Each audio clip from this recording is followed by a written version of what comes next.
All right, welcome to the September 13th meeting of the Metropolitan Washington Old Time Radio Club.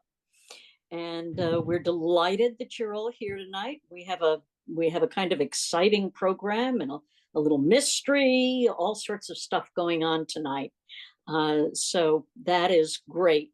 I think all of you saw the notice where our quiz mistress, Sally Stevens, will not be with us tonight.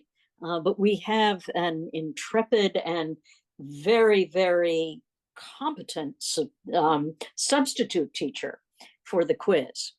So without further ado, I'm sure, Frank, are you going to need co-hosting privileges? I am.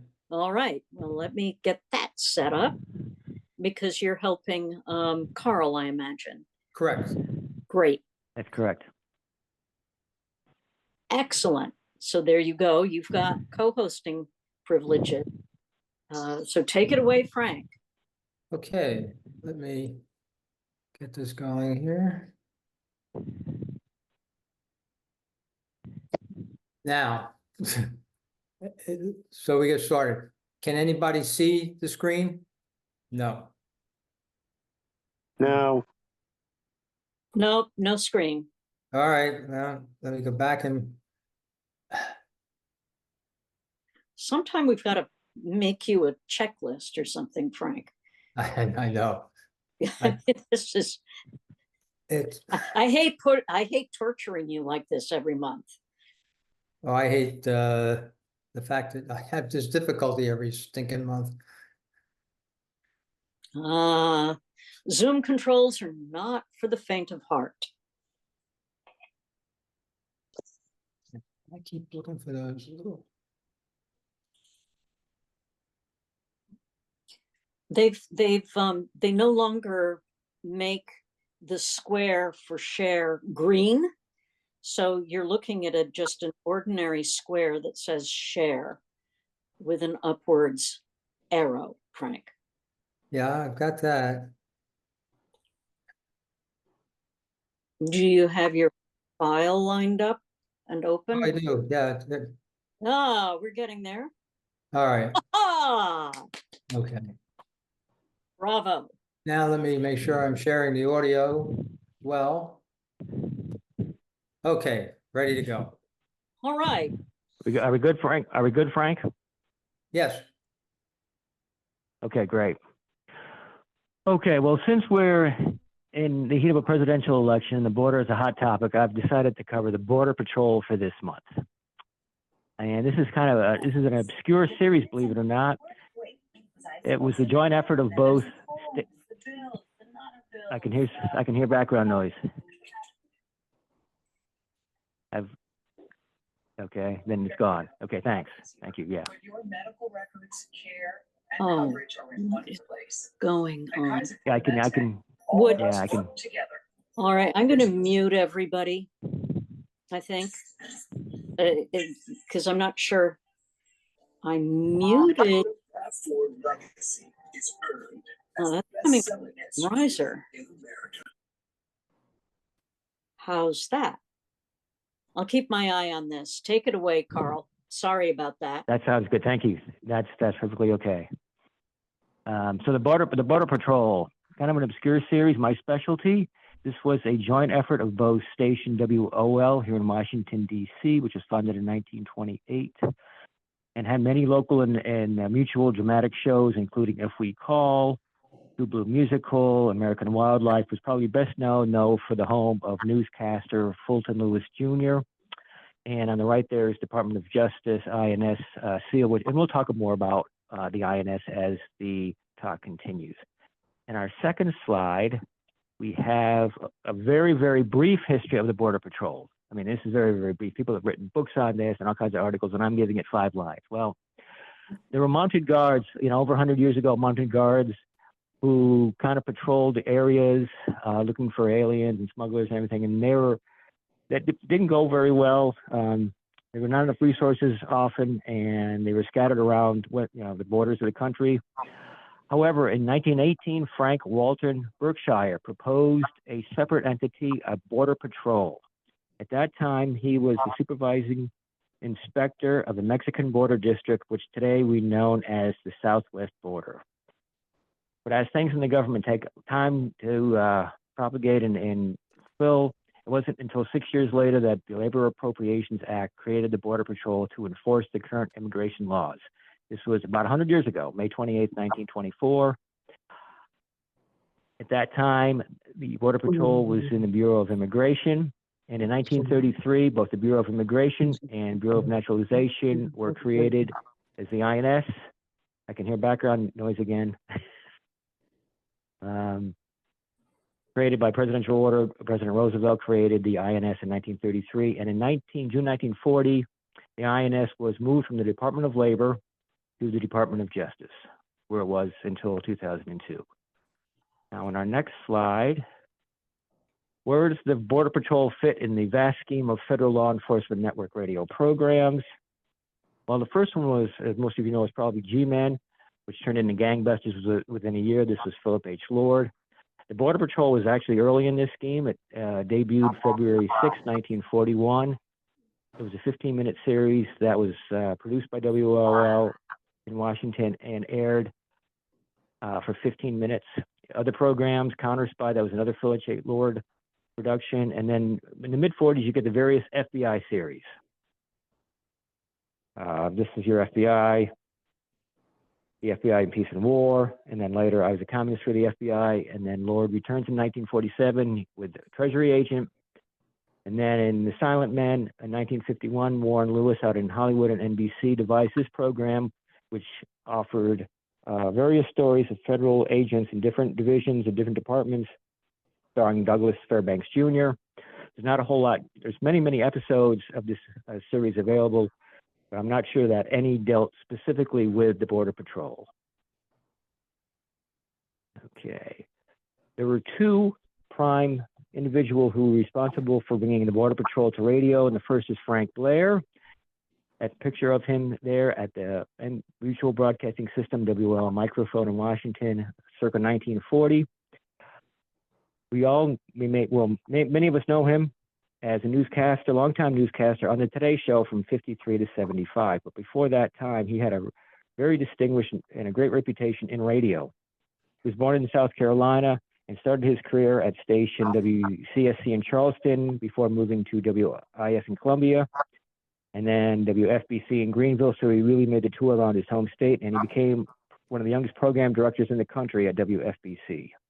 December of 37, he moved to WOL in Washington, where he was announcer, producer, director, and writer, and often filled in for Fulton Lewis Jr. on his newscasts. Frank Blair was the writer and director of Helen Holding Government Girl, that soap opera, and also another series, For Your Information, which was based on a series of Sabotage. And also in the early 1940s, he was the public address announcer for the former team that we knew as the Redskins. It's the Commanders today. Unfortunately, in his autobiography, Let's Be Frank About It, published in 1979, he doesn't cover a whole lot of his dramatic activities in radio at WOL. The second person that was involved in the series was Dorothy Donnell. She was the radio director of the INS, and she had been previously employed as a writer on the West Coast, writing of short stories, screenwriter for Vitagraph, and a magazine editor. She was hired by Frances Perkins. That name rings a bell. Frances Perkins was Secretary of the Department of Labor in the 30s under the Roosevelt administration, and she was the first woman cabinet member of a U.S. president. When the INS moved from the Labor Department to the Justice Department, Dorothy Donnell moved with it. And together with Frank Blair, they composed, in preparing the Border Patrol series, a 6-page memo. And I'm just going to very quickly read a couple of paragraphs that give a brief overview of what they intended to do with the program.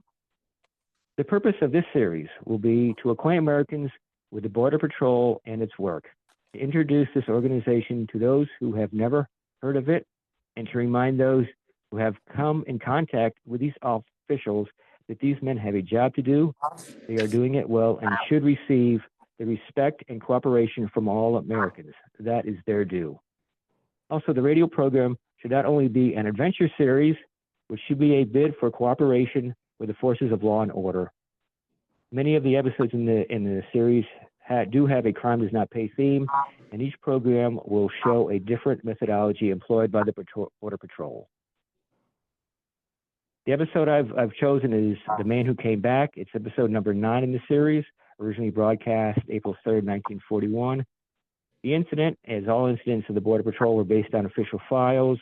This took place January 12, 1935, and features Harry C. Thomas, Postal Inspector. And okay, Frank, time to play the episode. Here comes the Border Patrol.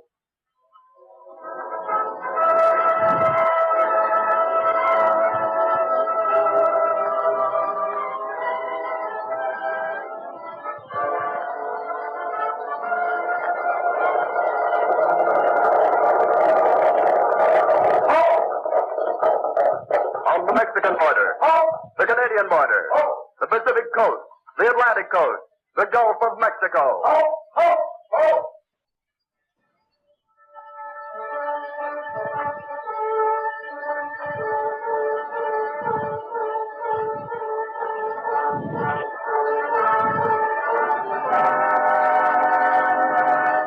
The Border Patrol is on the job, guarding our 12,000 miles of boundaries by land and sea, by day and night. Uncle Sam's sentinels. By posting themselves at strategic points on roads leading from the international lines, Border Patrol officers are able to pick up thousands of smugglers and aliens just as the fugitives sigh with relief, believing themselves safe within the United States, safe from the Border Patrol. Law-abiding citizens living near the borders of our country realize the necessity for this second line of defense and understand the difficulties the Border Patrol encounters in this type of duty. Especially did the people of Southern California realize this fact one night in January just a few years ago. At one of these road checking points near Brawley, California, Patrol Inspectors Moose and Shane are surprised to see... Hey, Shane, look who's here. Oh, it's Harry Thomas. This isn't his ship. What's up? Hiya, Thomas. What's new? Well, hiya, fellas. Well, say, headquarters has got a hot tip. There's 2 Japs being smuggled in from Calexico tonight. 2 American ex-cons doing the job. Here's the description of the smugglers. They're both about 30. One about 6 feet tall, 180 pounds, dark complexion. The other weighs around 120 pounds, 5 feet 5, and light complexion. Is that all they have? Well, that's enough to start on, isn't it? Okay. Keep a sharp lookout for them. Boy, will you look at that car? Hey, it's about a mile long. Some class. Well, I'll take it too. Good evening. Border Patrol. What do they want, Dave? We're Immigration Border Patrol officers, madam, examining traffic with smuggled aliens. Well, you won't find any in this car, I assure you, my good man. Where do you live, madam? May I see your license, driver? Well, really now. I live in Los Angeles. Oh, this is such a nuisance. Thanks. Here's your license, mister. This is utter nonsense. Well, I'm very sorry, lady. Indeed. But we have a job to do. Thank you very much. Sorry to have bothered you. I suppose we may go now? Drive on, James. Well, what an experience. Well, let yourself in for something that time. Yeah, of course, these people with $5,000 cars and uniformed chauffeurs can't realize that we've caught some of our worst alien smugglers using just that kind of camouflage. Yeah, I remember the time those Japs... Yeah, I remember that. Here comes the... There's a coupe coming up now. It's all covered with dust. I can't think of a license tag. There's one fellow in it. I'll talk to him. Okay. Here's an officer. What can I do for you? Border Patrol, mister. Have you been across the border? No, been visiting friends in Yuma. What's your name? Farley. Buzz. South Farley. Do you mind if I see your license? Of course not. Here you are. Okay, thanks. Oh, state of Washington, eh? Heading back to Seattle now? That's right. Mind if I have a look in the back here? Help yourself. You'll find it open. Okay. Funny. No luggage back here. Huh. Okay, Mr. Farley. Thanks. Have a nice trip.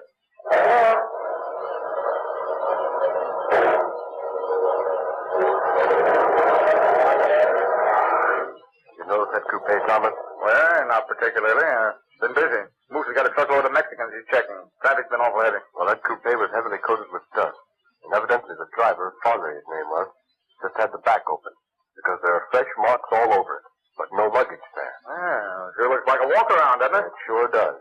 And that fellow would fit the description of one of the birds in that lookout notice you brought in. What do you think? Shouldn't one of us stay here and hold down the watch point? Well, yeah, I'll take the car and go ride her down. Okay, and listen, if traffic lets up so that Moose can handle it alone, I'll be along. Here? Okay.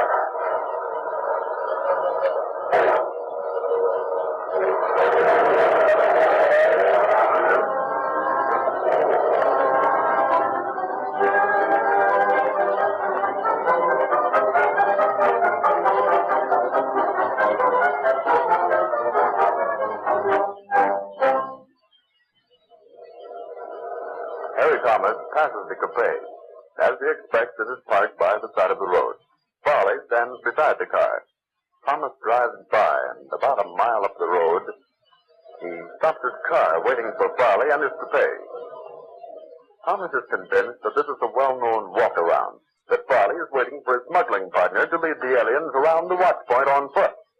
And after a while, the coupe speeds by. Thomas can see that it now contains 2 passengers. He gives chase and shortly overhauls them.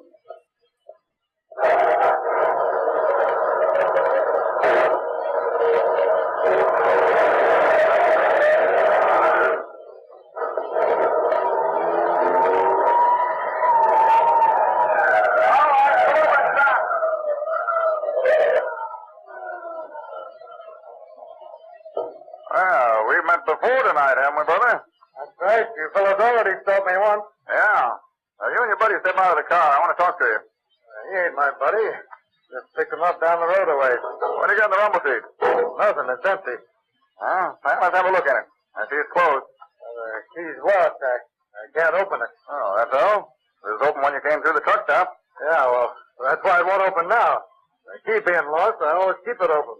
You fellas banged it shut when you got through looking at it. Well, suppose we open it anyway. Okay by me, bud, if you think you can do it.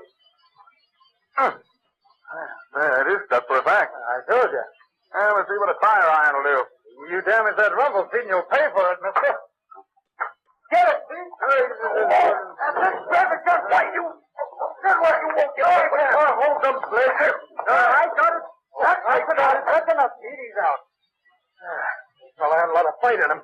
Let's take him off the road and rope him here. Okay. You chaps there, get back in there and keep quiet. He's heavy. That way. Hey, how about behind this clump of greasewood? Hey, that's a good place for him. Yeah. There we are. Let's get going. I better get the keys out of his car just in case he comes through. Don't worry, he won't come through.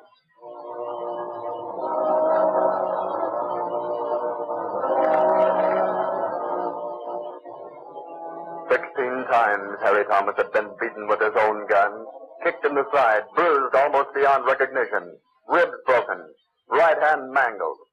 And he's left there, 60 feet from the road, in the desert, left for dead. Back at the truck stop, Moose and Shane find no let-up in the traffic. Hey, Moose. Moose, you almost through with that truck? Yep. There's no one coming. Well, when am I going to get a chance to go up after Thomas? Maybe he's got more than he can handle. Not him. He can take care of himself. Just the same, I'd like to be up there. Hey, what's this? Look here. Hey, What's the matter? Hey, it's Thomas. What happened? Hey, Moose, come here. Come in line in the road. He passed out a couple of times, and he made me bring him here. What happened? Thomas. Huh? Yeah. What? That coupe stopped it. Harley and partner in a... Found 2 Japs. Rumble. They jumped me. Got my gun away. Gave me a whipping with it. Knocked me out. Next thing, they gone. Headed north. What kind of a car was it? Automobile coupe. License number Washington 159-845. Same one. Look out. Oh, boy, take it easy. Yeah, I got that. What those 2 birds look like? Small one. Scar on left cheek. I think Charlie got 2 knocked out. Got in a few big cracks myself. Oh, good boy. Jumped me from behind.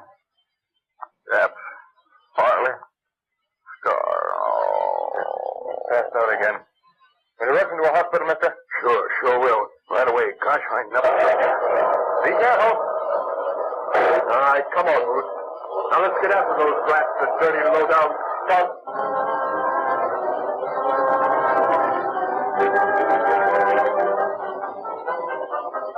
Within 10 minutes, all the roads leading from Brawley are closed.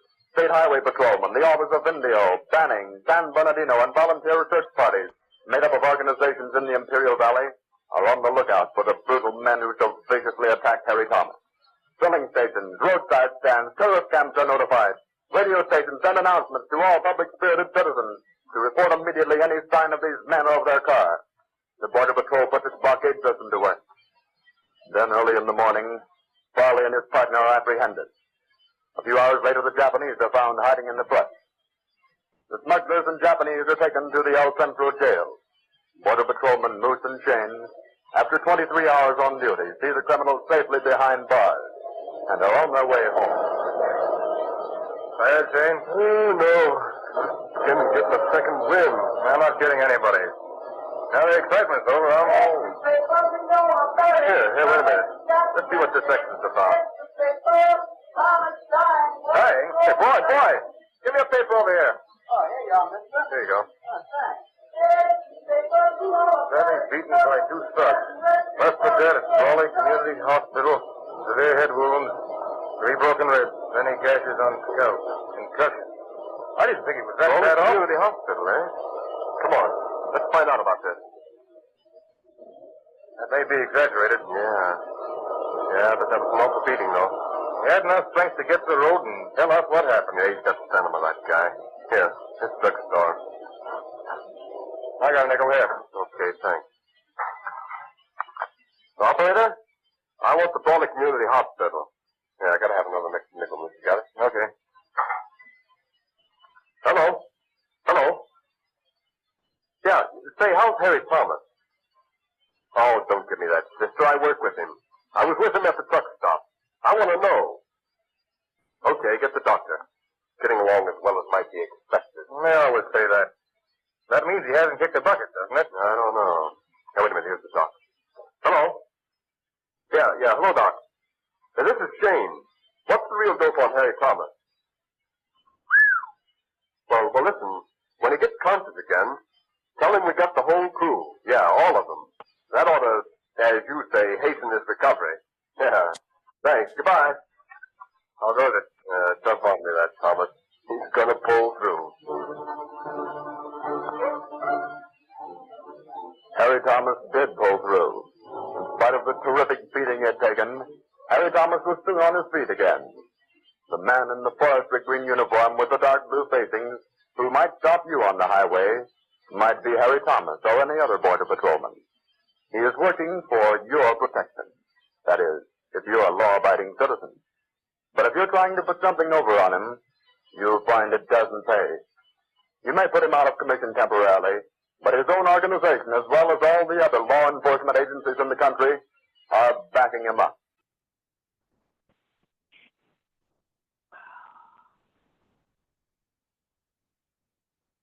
Okay, that's the close. There's no closing.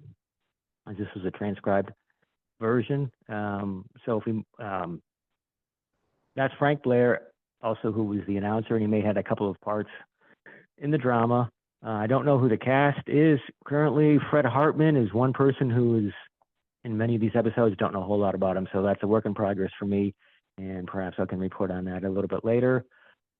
And the next slide, after the Mutual Series completed its cycle in May, WOL offered the program for syndication and also for sponsorship. The Radio Daily Shows of Tomorrow offered hundreds of different programs, and this was one of the major publications that stations and sponsors and ad agencies were able to discover new programs. Also in 1942, the INS was offering several of its programs, including the Border Patrol. Some of these were on other networks. An American was on NBC. And some of the others I'm still looking for episodes. But it's interesting that they were offering these programs directly, out of the Department of Justice for transcribed programs to various sponsors and stations. They ended up, this is list from 1942. They ended up offering these for about one more year until 1943. Okay.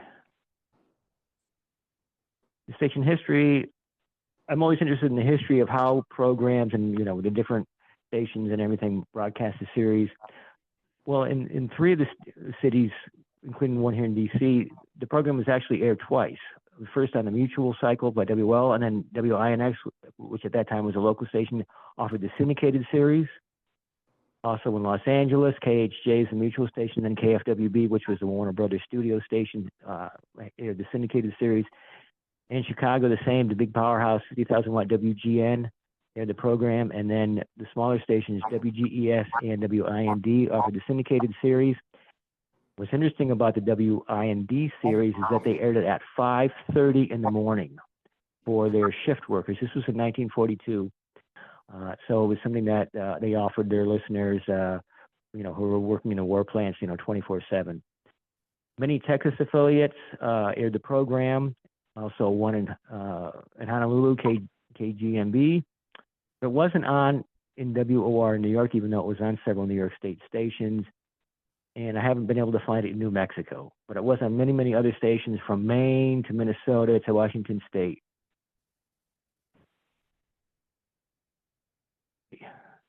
As we move on, so I played one episode, and so what about the other episodes? Well, there's only about 4 or 5 of the 13 episodes available. And I've listed the usual suspects there online where you can check these out. Archive.org, the Old Time Radio Researchers, which is OTR.org, and also Radio Echoes, which has thousands of programs on their website. But all 10 episodes, and it's interesting that only 10 of the 13 episodes were offered for syndication, and why that is, I haven't been able to figure that out. But up in Archives 2 facility up in College Park, they have all 10 episodes, original recordings. I'm going to try to get those, and hopefully within the next few months we'll have those out and available for those who are interested in listening to more episodes. So for the scripts, well, I haven't been able to find complete scripts of the program. In the National Archives, I did locate some promotional announcements for the syndicated series, openings and closings. Though you didn't hear that on this particular episode, The Man Who Came Back, that's what you would hear if you were listening to a station around the country back in 1941 or 1942. And of course, this comes from Archives 1, which is downtown in D.C. It's record group 85. And searching these records, they give copyright a run for their money in their complexity and just frustration of finding things. But eventually, things work out, and I've been able to find several interesting items in there. Critique, I have to critique everything I do. That's how it is as a researcher. I thought the production of this episode was pretty good, although we needed more action, perhaps less narration, especially for the scene where the narrator, Frank Blair, mentioned that they had captured the criminals. I think if they had dramatized that just in maybe 30 seconds or a minute, it would have been a much more effective program. One thing that stuck out immediately was the music. When I first heard this program, I thought, wow, 1930s, early 1930s, maybe a Transco or something production, but no. It's interesting that Frank Blair and others chose an unknown, theme, and 1930s really transcribed music. If anybody knows, that theme song that they played, I'm sure it's some classical piece that has been out of copyright, and of course they were going to use that, so they wouldn't have to pay royalty fees. But I think the production would have been much more effective if they had, come into the 1940s and used, maybe some more either patriotic music or just other, Susan marches or something that maybe give a little bit more force to the program. As I mentioned earlier, the syndicated package was only 10 episodes, which is unusual. Usually stations and sponsors usually booked, a cycle of 13 episodes. So I think if they included all 13, I think they would have been more successful. Other than the beginning of the series in February of 1941, when there was a decent amount of publicity, I think the program could have used much more publicity and perhaps had an episode where it promoted recruitment, because I saw in the newspapers that they were always looking for Border Patrol agents, inspectors at that time. Now, I've listed some additional Border Patrol sources. The Border Patrol Museum, which is in El Paso, Texas. Also, the Honor First .com site. That site is run was created by Ray Harris, and it was currently operated by Cliff Gill. They're former Border Patrol agents, and I've talked with them about this series, and I used some of the information from their website. It's a fantastic website. Honor first is the motto of the Border Patrol. I thought that was very interesting and a great tribute to the Border Patrol.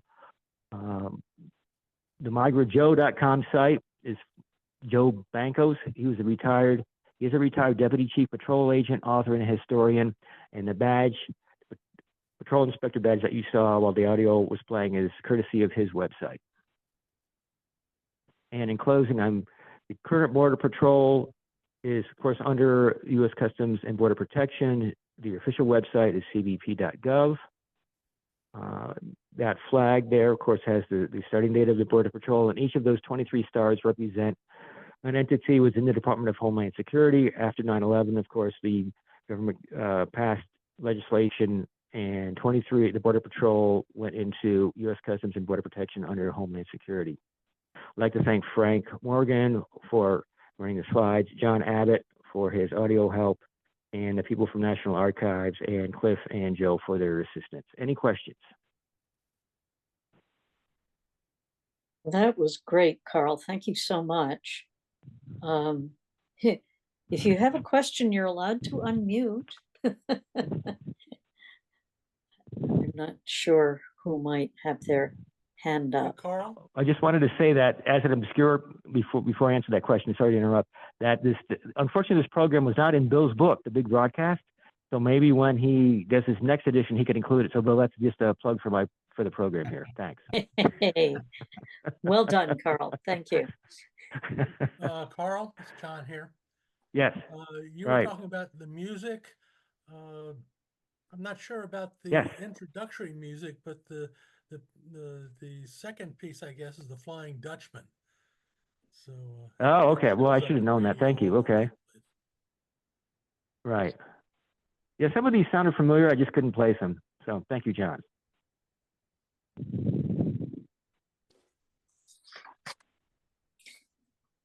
Does anyone else have some questions for Karl or observations?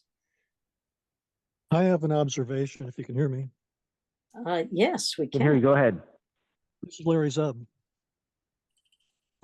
Border Patrol was also a TV show, and it was starring Richard Webb. After he finished Captain Midnight, he went on to being a show called the U.S. Border Patrol. And I actually have a picture of him in his Border Patrol outfit. The show only lasted a couple of years, and he wasn't very happy with it. He thought it was very slipshod. So there was another Border Patrol. Right. Yes. Thanks, Larry, for bringing that up. When I do these 50 minutes, I could easily turn these to an hour show. But Frank, don't get any ideas. And yes, I did come across not only Border Patrol, the TV program, which was really not related to the radio program. A lot of shows that we have on TV, like Life of Riley and My Friend Irma and everything, were direct correlations from radio to TV. But yes, that TV program you cited was at least 10 years after this Border Patrol radio series played. And there was also in the 1940s, Hopalong Cassidy had one of his famous movies, The Border Patrol. So there's a lot of publicity of the Border Patrol, but it was the film instead of the radio program. So I came across that too. So yeah, thank you, Larry. Mm-hmm. Okay.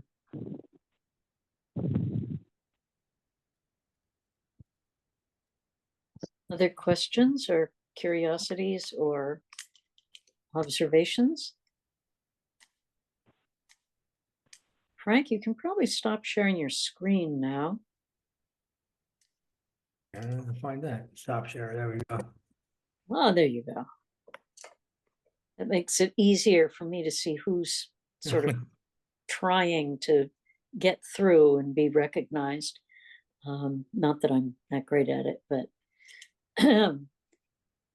so, well, Frank, Karl, thank you so much. Frank, thank you for doing the slideshow, and John Abbott for doing the sound. It's really a group effort, and it's just a wonderful part of our monthly meetings.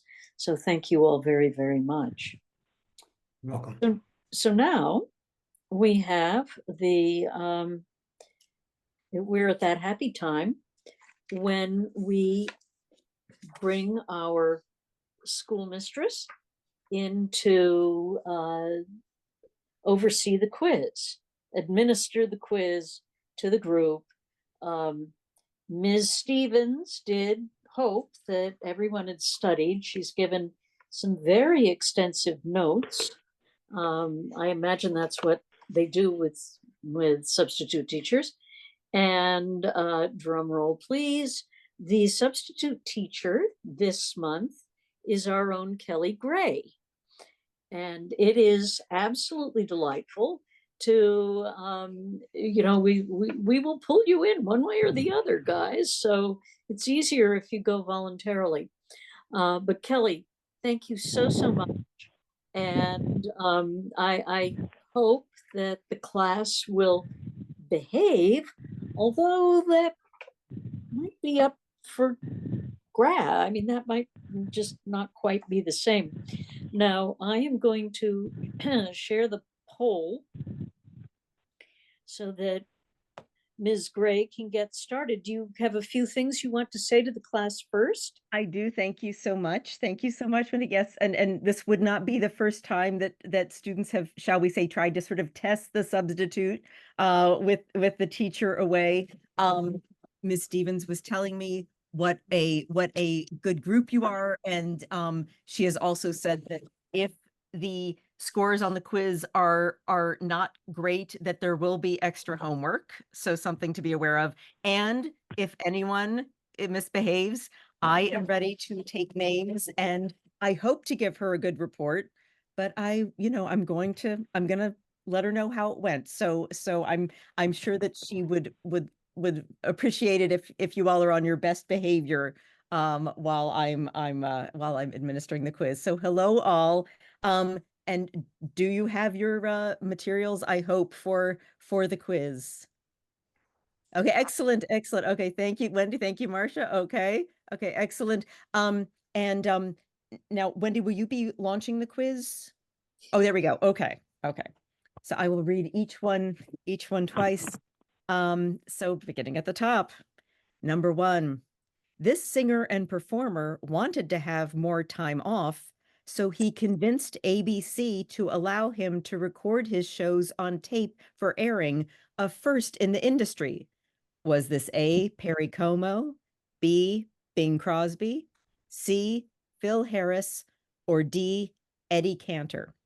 And again, the singer and performer wanted to have more time off, so he convinced ABC to allow him to record his shows on tape for airing, a first in the industry. A, Perry Como, B, Bing Crosby, C, Phil Harris, or D, Eddie Cantor? Number 2, Terry and the Pirates followed the adventures of Terry in the Far East, but what was Terry's surname? Was it A, Hook, B, Wibbles, C, Lee, or D, Smee? So Terry and the Pirates followed the adventures of Terry in the Far East, but what was Terry's surname? A, Hook, B, Wibbles, C, Lee, or D, Smee? On to number 3. Who was the first actress to play the Dragon Lady on Terry and the Pirates? Was it A, Mercedes McCambridge, B, Jeanette Nolan, C, Agnes Moorehead, or D, Peggy Webber? This is number 3. Who was the first actress to play the Dragon Lady on Terry and the Pirates? A, Mercedes McCambridge, B, Jeanette Nolan, C, Agnes Moorehead, or D, Peggy Webber? Moving on to number 4. He was the original daddy to Baby Snooks, had the lead as Joe Palooka, and did numerous episodes as Lieutenant Walt Levinson on Richard Diamond. Who was he? A, Alan Reed, B, House Jameson, C, Hanley Stafford, or D, Arthur Q. Bryan? And again, he was the original daddy to Baby Snooks, had the lead as Joe Palooka, and did numerous episodes as Lieutenant Walt Levinson on Richard Diamond. Who was he? A, Alan Reed, B, House Jameson, C, Hanley Stafford, or D, Arthur Q. Bryan? And let me add that so far I'm going to be giving a glowing report to Ms. Stevens. I just wanted to mention. Okay. Continuing on, number 5. Joe Friday lived with his mother at what street address? A, 79 Wistful Vista. B, 4656 Collis Avenue. C, 1847 Rogers Road. Or D, 221B Baker Street? Again, question 5.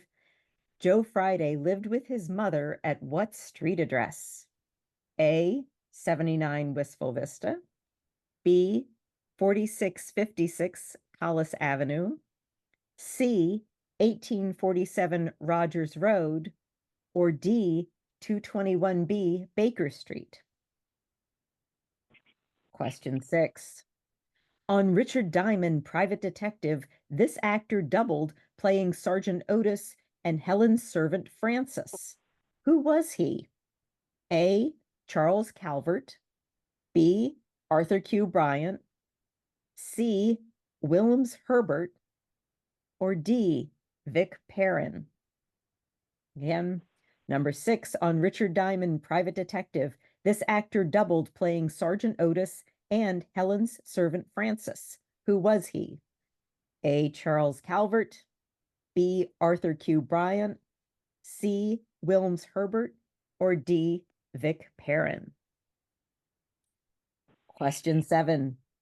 On Crime Classics, this actor played Thomas Hyland, connoisseur of murders, who narrated the stories. Who was he? Was he A, Elliot Lewis, B, Orson Welles, C, Larry Thor, or D, Lou Merrill? And again, on Crime Classics, this actor played Thomas Hyland, connoisseur of murders, who narrated the stories. Who was he? A, Elliot Lewis, B, Orson Welles, C, Larry Thor, or D, Lou Merrill? Question 8. When singer Kenny Baker left Jack Benny's program, he went to work for another comedian. Who was that comedian? Was it A, Jack Carson, B, Fred Allen, C, Eddie Cantor, or D, Jack Haley? Again, when singer Kenny Baker left Jack Benny's program, he went to work for another comedian. Who was that comedian? A, Jack Carson, B, Fred Allen, C, Eddie Cantor, or D, Jack Haley? Question 9. Writers Morton Fine and David Friedkin teamed up to write Crime Classics. For what other Golden Age show were they the writers? Was it Yours Truly, Johnny Dollar, B, Dragnet, C, Broadway Is My Beat, or D, The Adventures of Sam Spade? Again, writers Morton Fine and David Friedkin teamed up to write Crime Classics. For what other Golden Age show were they the writers? A, Yours Truly, Johnny Dollar, B, Dragnet, C, Broadway Is My Beat, or D, The Adventures of Sam Spade? And last but not least, question 10. This program used a well-known newscaster as its interlocutor. Which program was it? Was it A, Freedom USA, B, New World A-Coming, C, I Was a Communist for the FBI, or D, Plays for Americans? One more time, question 10. This program used a well-known newscaster as its interlocutor. Which program was it? A, Freedom USA, B, New World A-Comin', C, I Was a Communist for the FBI, or D, Plays for Americans? And please mark your answers and then submit your quiz. And we will see the answers for the end of our program. And the poll is still running in the background. So if you access the poll, you can still record some answers. So far, there's not been a lot of people who are actually recording their answers online. They may be writing them on their pieces of paper, Miss Kelly. As long as we like participation. Absolutely, we certainly do. It's the key to harmony. So now we are at that happy time, the main program, and I will ask Frank to introduce our presenters. Thank you. Thank you, Wendy. Tonight, our presenter is Bill Owen. Bill is a native of Bismarck, North Dakota, and he's a graduate of USC.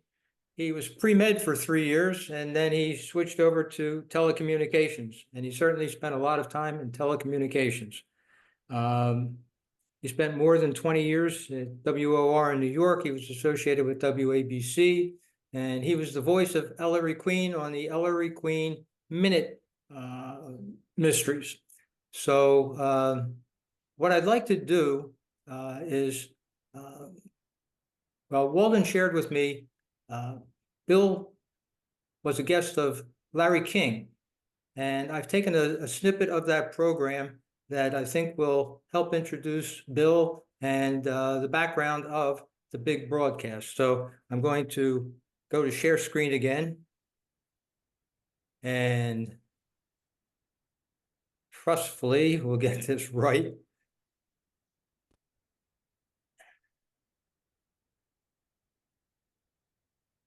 Can you see the copy of the big broadcast? Yes. All right. Good. All right. Well, now what I'm going to do is I'm going to play. It runs about 2.5 to 3 minutes. Bill as a guest of Larry King on WOR. 6 and 7 parts. How did you become a radio buff? I mean, lots of us work in radio, but you work in it and also became a buff. Yeah. How did that happen? It all began when I was the announcer on Discovery before I was the host, and a chap named Frank Buxton was the star of the show at that time. And we were taping day after day, and in any television situation, big time or small time, there are always long breaks in which you shoot the breeze.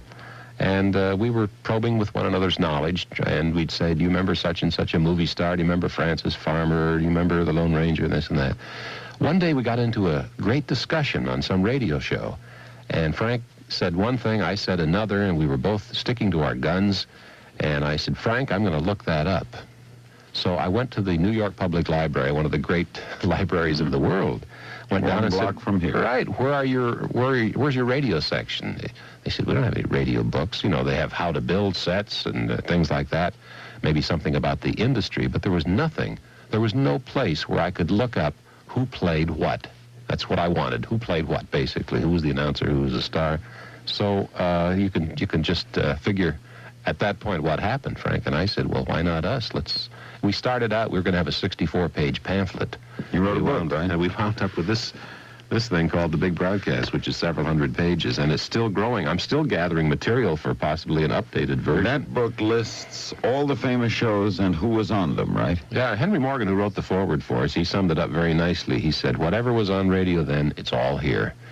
We have the cast lists, we have the catchphrases, we have the historical dates, the networks, and fortunately this served as a springboard for other authors who came along, and we kind of pioneered the way. And there were many other fine books that came out. Mary Jane Higby had one on the soap operas called Tune In Tomorrow, and then a fellow in Denver named John Dunning came out with one called Tune In Yesterday, which was a narrative view of old radio. What, in your opinion, Bill, makes it so fascinating for us? And I say those of us in our 40s who kind of lived through it, and even today here at WOR, when I was here this morning, watching the younger people who work here, fascinated by hearing an Oldsmobile commercial or the Shadow. What is that fascination that we don't seem to have yet for early television? It really boils down, Larry, to one word: imagination. We were able to have an unfettered view of the world through our mind's eye. When we pictured somebody in suspense, or a villain and the Lone Ranger, or the guy that was giving little orphan Annie trouble and so on, we could picture what we wanted. And there's no way that the celluloid or the video tube can possibly picture somebody that frightening, that beautiful, that interesting, that large. It was all there, especially the science fiction type programs. Well, the classic, of course, is Orson Welles' War of the Worlds. Okay, that I hope is a little introduction to Bill Owen. Bill, I have a couple of questions, and then Waldon's going to take over the interview. So can you hear me? Bill is on mute, and I've been trying to prompt him to unmute, but this could be a little problematic. I am trying to get him to unmute.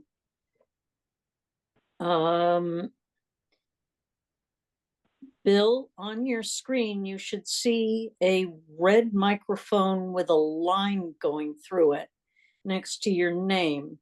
And if you tap on that, the microphone will become live. If you tap on the microphone icon on your screen next to your name. If you can't find, you should be able to find your name. If you don't, go to participants, and there will be a big list of everybody who's on the call.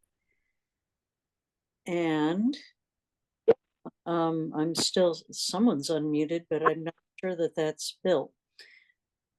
They would like you to unmute the microphone. There we go. There we go. Yay! Thank you. Okay, whatever Virginia did is right. Good job, Virginia.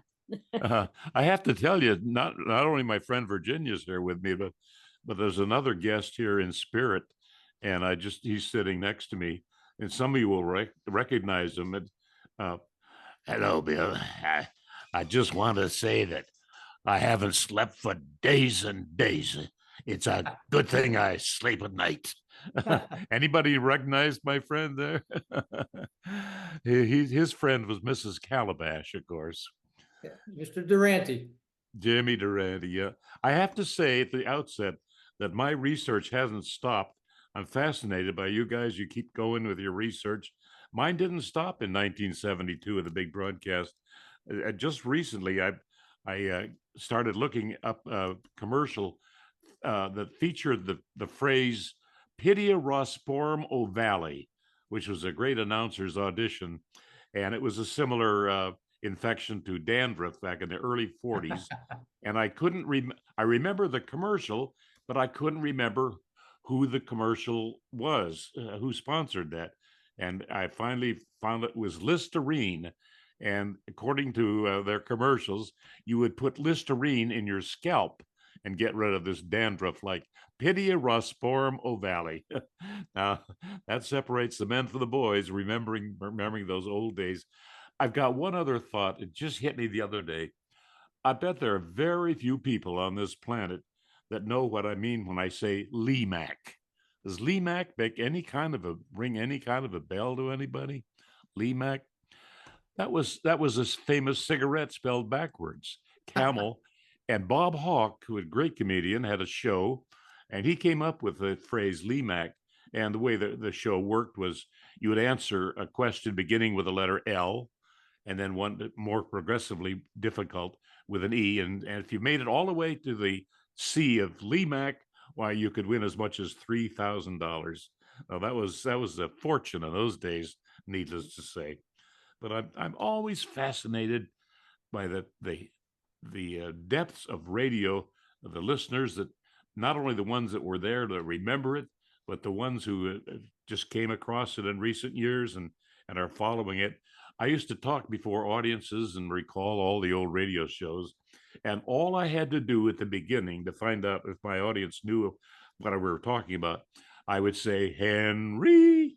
And the audience would, without prompting, shout back, of course. What would they shout back? Henry Aldridge. That's right. Hey, And then, mother. yeah, coming, mother, that squeaky voice. Just the memories. But even the commercials were fun in those days. Nowadays, we can't wait to mute the commercials and get back to the regular program. But we used to love Poor Miriam. Anybody remember who Poor Miriam was? Poor Miriam. She neglected using. She needed the toothpaste with irium. She neglected using irium because she didn't use Pepsodent tooth powder, not the paste, but tooth powder. I don't know if that's even available anymore. But the memories go on and on and on. It's just so great to remember all this. And uh, uh, I came along in my announcing career at the end of the age, and I was just getting started, but I had the good fortune of working alongside some of the greats, including Milton Cross and Doug Browning, and just endless announcers, George Ansbro, and some of the real greats. And I was so fortunate, but I didn't get to announce some of the shows that I would have given a right arm to have done myself. And one that comes to mind was the Whistler. Anybody remember the Whistler? Absolutely. Yeah. Da, da, da, da, da, da, da. I won't try to imitate Dorothy Roberts, who did such a beautiful job doing the live whistling. But this is what I want. I dreamed of being the announcer who could say, I am the Whistler, and I know many things, for I walk by night. I know many strange tales hidden in the hearts of men and women who have stepped into the shadows. Yes, I know the nameless terrors of which they dare not speak. Oh, I would have loved to have been the announcer on that show. But there were so many great programs. It's an endless list, from Henry Aldrich to Dragnet to Superman. And of all the thousands, literally, of shows, I, on my own, just conducted a poll of myself, a poll of one. The two most well-remembered shows, I think, would be the Lone Ranger and the Shadow. It seems like you can talk to a kindergartner and they've probably heard of the Shadow and the Lone Ranger, but they don't remember Henry Aldrich or Terry and the Pirates, Dick Tracy, and so on. Anyway, I have had so much fun over the years, not only just writing the book, but then sitting back and addressing audiences like yours, and people seem to appreciate it's just a warm, fuzzy feeling to go back and remember the 1940s and the 50s when radio was at its best. It wasn't at its technical best because we didn't have a lot of taping equipment and things and good stereo broadcasting and so on. But we did have the programs, and we're so fortunate that so many of them are being rebroadcast today. So you guys, I salute you for continuing to keep an interest in this business. Bill, can I ask you, do you remember what the dispute was between you and Frank that led you to go to the library and then resulted in the book? That's a good question. I haven't thought about that. I think it might have been Pepper Young's family, because at one time it was going to be a very short pamphlet, as I mentioned. And the title, we were thinking of a title of Who Played Pepper Young? Now, Pepper Young means nothing to most people today, but it was one of the most popular afternoon soap operas. And I wanted to find out who it was who played Pepper Young. And it turned out to be a man who continued his career not only in radio but in broadcasting. Mason Adams, remember, he was a very leading actor in radio. Did a lot. He had a famous commercial for Lipton tea, but he had a marvelous career. He was young Pepper Young, Pepper Young's family. It started out the story of your friends, the Youngs, is brought to you by Camay, the mild beauty soap for a smoother, softer complexion. I haven't lost you. A commercial for Smuckers? Yeah, that was Mason Adams. Okay, I see you now. Did somebody ask me something? Yeah, the question was, didn't Mason Adams also do the Schmuckers jelly commercial? Oh, Smuckers. He did Smuckers. That's right. If it's Smuckers, it must be good. Something like that.